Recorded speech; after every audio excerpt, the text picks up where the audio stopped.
local government allocation. Rights activist Omoyele Shure criticizes federal government amid moves by the DSS to deactivate his social media accounts over posts criticizing President Bola Tinubu. House of Representatives Speaker Tajuddin Abbas raises the alarm over rising debt, warning that it threatens economic stability. On the foreign scene, at least 6 people shot dead at a bus on the outskirts of Jerusalem. Good evening, this is News at 7 on Western Spring Television. My name is Opayamuni.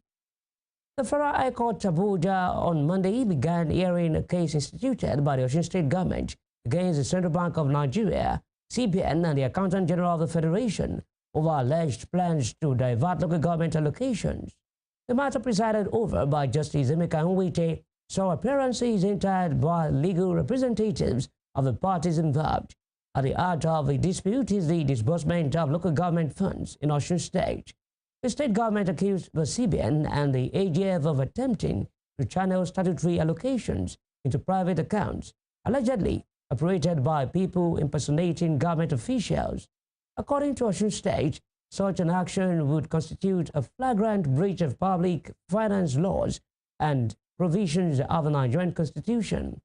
It contended that bypassing designated accounting officers would compromise transparency and accountability in public fund management. The government also warned that the alleged plan directly undermines ongoing legal proceedings before the Supreme Court, which is currently reviewing issues tied to the administration of local government finances in the state. The case arises from a prolonged political and legal tussle between the People's Democratic Party, PDP-led state government, and members of the All Progressives Congress, APC, following conflicting court judgments over the validity of the October 2022 local government elections. Activist and publisher Omoyele Shure has criticized the federal government after the Department of State Services asked Meta, the parent company of Facebook, to deactivate his account over a post he made against President Bola Tinubu. The DSS had earlier on Saturday written to X and given the corporation 24 hours to delete Shure's tweet but criticized Tinubu. DSS described the statement as defamatory and threatening to national security, but Shure vowed not to delete it. In a post on his X on Monday, Shure said the service has extended the sanction request to Facebook. They condemned the agency as lawless and incompetent while questioning the DSS's priority. While the DSS has issued a 1-week ultimatum to Shure, demanding the retraction of what it described as false, malicious, and inciting social media posts about President Tinubu. In the meantime, former Kaduna State Governor Nasir El-Rufai has petitioned the Police Service Commission over what he described as unprofessional conduct and violations of the Police Act by officers of the Kaduna State Police Command. In the petition, El-Rufai stressed the importance of accountability within the force, noting that the PSC must be consistently informed of misconduct that undermines public confidence. El-Rufai noted that he had earlier raised similar concerns in a petition to the Inspector General of Police regarding unlawful acts allegedly carried out by some officers. He said this was since the assumption of duty by the Kaduna Police Commissioner Rabiu Muhammad on the 30th of December 2024. He urged the PSC to conduct an immediate, impartial, and exhaustive investigation into the matter. His petition comes against the backdrop of a police summons issued to him and other leaders of the African Democratic Congress in Kaduna State. The Kaduna Police Command had invited El-Rufai to appear before it over allegations of criminal conspiracy, incitement of public disturbance, mischief, and causing grievous hurt. In other news, Nigeria's Speaker of the House of Representatives, Tajuddin Abbas, has raised the alarm over the country's rising debt, warning that it has reached a level that threatens economic stability. Speaking at the 11th Annual Conference and General Assembly of the West Africa Association of Public Accounts Committees in Abuja on Monday, Abbas said the debt situation had crossed the line and called for urgent reforms. According to him, Nigeria's total debt as of the first quarter of 2025 stood at 149.39 trillion naira, a sharp jump from 121.7 trillion naira recorded the previous year. The speaker stressed that the debt to GDP ratio now sits at 52%, far above the 40% legal ceiling. Abbas warned that across Africa, several governments are already trapped in unsustainable debt, spending more on repaying loans than on health or essential services, adding that Nigeria must avoid that path. On his part, Senate President Godswill Akpabio, who was represented by Senator Osita Izunaso, said public debt must be properly managed for development. Public debt, when properly managed, is a strategic instrument for financing growth, infrastructure, and sustainable development.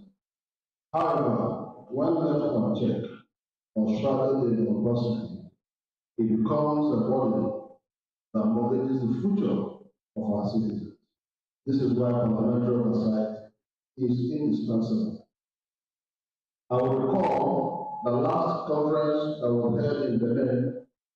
We also examined this pressing issue of debt management, and today we are further examining this subject matter, public debt, which has become more expedient for greater parliamentary oversight. In Nigeria, to underscore how important this is, the 1999 Constitution, as amended, establishes a strong legal foundation for parliamentary scrutiny of financial matters, specifically Sections 80, Sub 3, Sections 85, Sub 2, Section 85, Sub 5, which empowers the Public Account Committee to examine these reports and ensure accountability.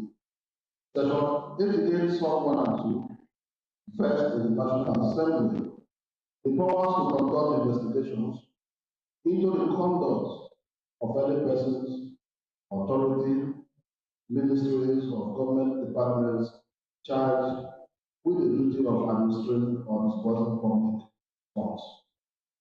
Through these provisions,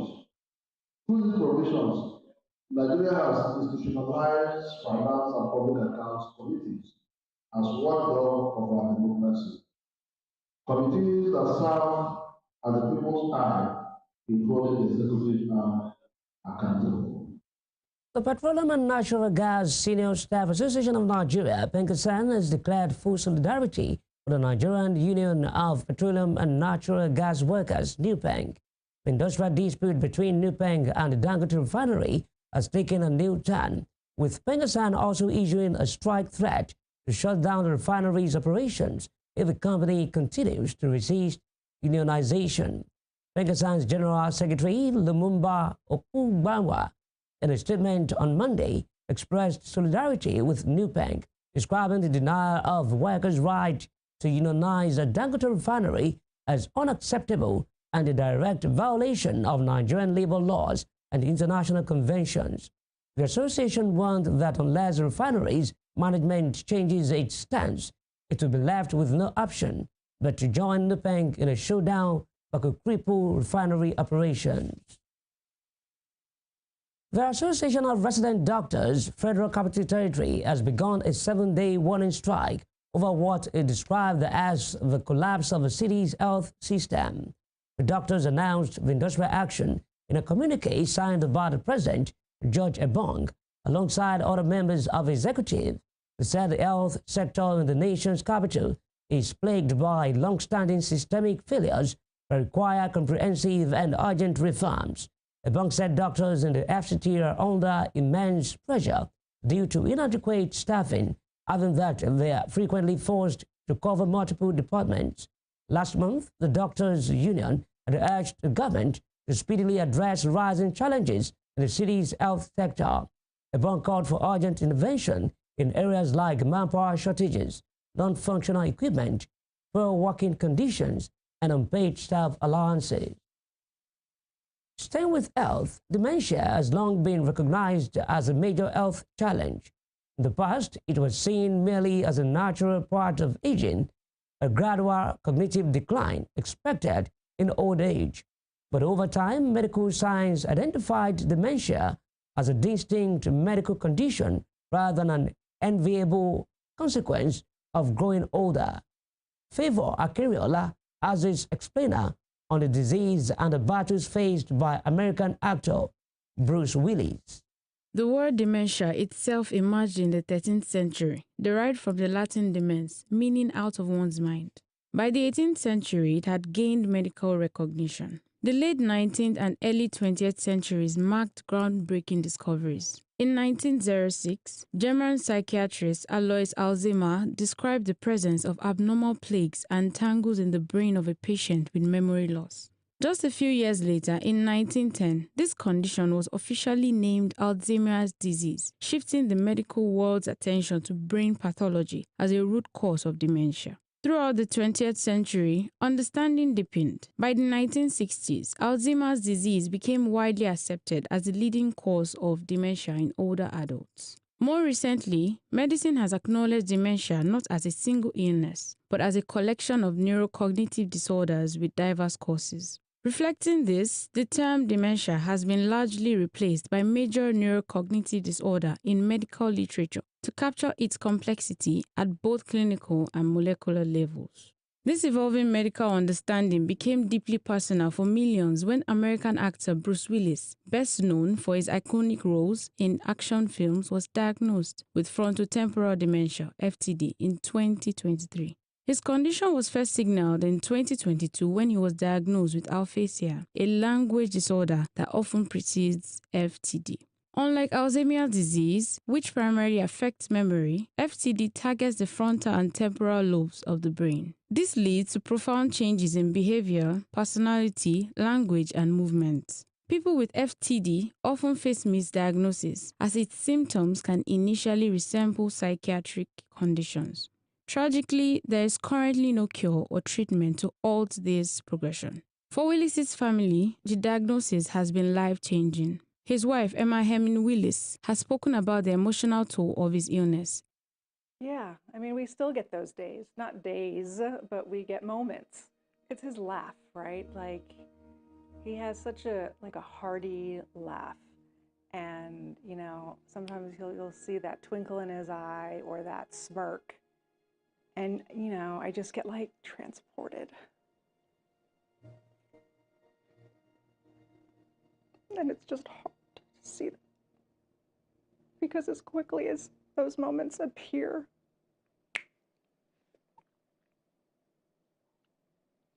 then it goes. That's hard. But I'm grateful. I'm grateful that my husband is still very much here. In her upcoming book, The Unexpected Journey, set for release on September 9, she describes how FTD has destabilized their family life, but also how they have come together to raise awareness and support others facing the same battle. By sharing their story publicly, the Willis family is helping to shed light on a condition that is still widely misunderstood, giving hope and guidance to those affected globally. Even as the disease was progressing, Bruce Willis remained active on screen. Between 2020 and 2023, he appeared in numerous action thrillers including Detective Night Independence 2023, Assassin 2023, Fortress 2021, American Siege 2022, Apex 2021, Deadlock 2021, Survive the Game 2020, Cosmic Sin 2021, Out of Death 2021, Midnight in the Switchgrass 2021, Hard Kill 2020. These films, many of them direct-to-video releases, marks the final chapter of a storied Hollywood career before his retirement. And that's, of course you're going to hear it. I'm not going to let you off the hook. When I was starting the show 2 years ago, I ran into him at a restaurant, and he said, "Who's your first guest?" And I said, "You." And he said, "Seriously?" I said, "I would love you to be my first guest." It would not return phone calls, would not come on. Oh, and in the restaurant. Huh? I have it on. I just bought a new cell phone. That's what it is? No, but here's what it is. No, here's what it is. I thought tonight was the first show. Somebody, the whole hostage thing, postage thing. All right, who here knew that stamps are now 37 cents? You guys know that? Oh, please. I know that you don't know that. Come on. Well. Did you know? No. Me neither. No. I don't, and I don't email either. I don't know how I Heart's beating like a rabbit, though, from that. From that hostage situation? Yeah, hostage situation. Yeah, you're still out of breath. Big.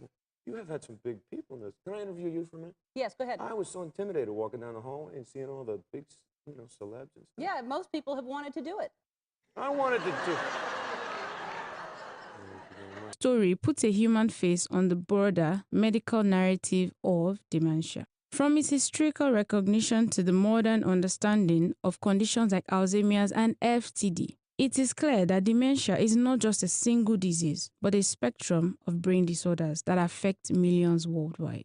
While treatment remains limited, the public openness of families like the Willis family is driving greater awareness, compassion, and research efforts. Their journey reminds people that dementia is not just a clinical issue, but a deeply human one touching lives, families, and legacies.